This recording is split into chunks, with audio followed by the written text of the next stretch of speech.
Assalamualaikum warahmatullahi wabarakatuh. Saya Melga Putri Ayu, mahasiswi IAIN Batu Sangkar jurusan Tadris Biologi.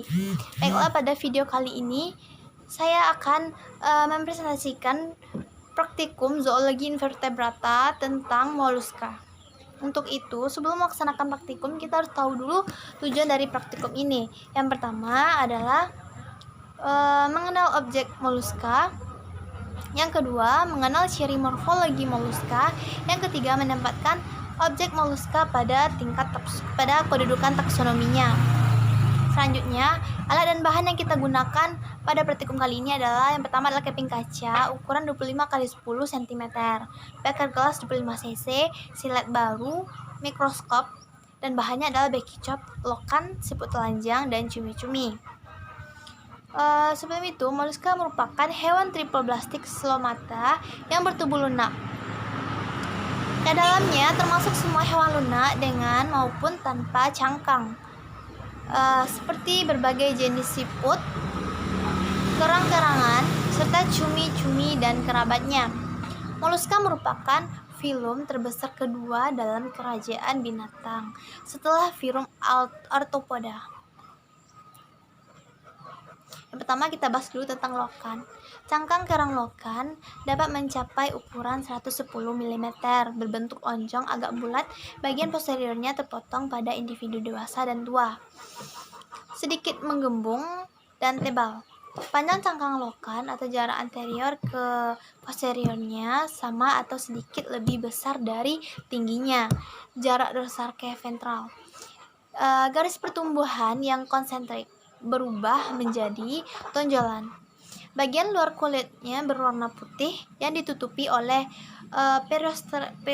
periostrakum yang tebal, mengkilap berwarna kuning kehijauan sewaktu muda dan coklat kehitaman pada kerang dewasa.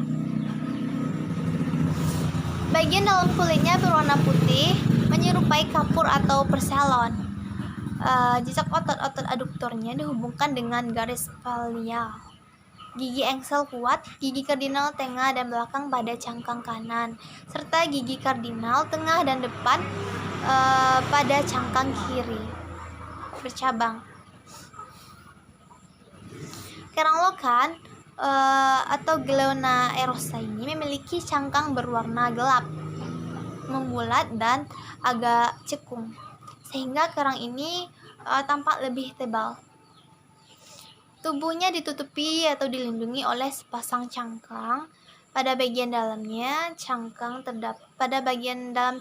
terdapat mantel yang memisahkan cangkang dari bagian tubuh lainnya. Selanjutnya kita bahas tentang cumi-cumi. Anatomi cumi-cumi memiliki tubuh yang berbentuk pipa, kepala yang berkembang sempurna, dan 10 tangan yang panjang yang bermangkuk penghisap. Tangan-tangan ini berguna untuk menjerat mangsanya, kemudian disobek menggunakan rahangnya. Ini kita bahas tentang siput telanjang. Siput telanjang pisang tinggal di hutan dan sebagian mereka bernafas melalui kulit. Siput telanjang pisang memerlukan satu lingkungan yang lembab untuk hidup. Siput telanjang ini bertindak sebagai komperes di dalam hutan. Mereka mempercap terial tumbuhan mereka.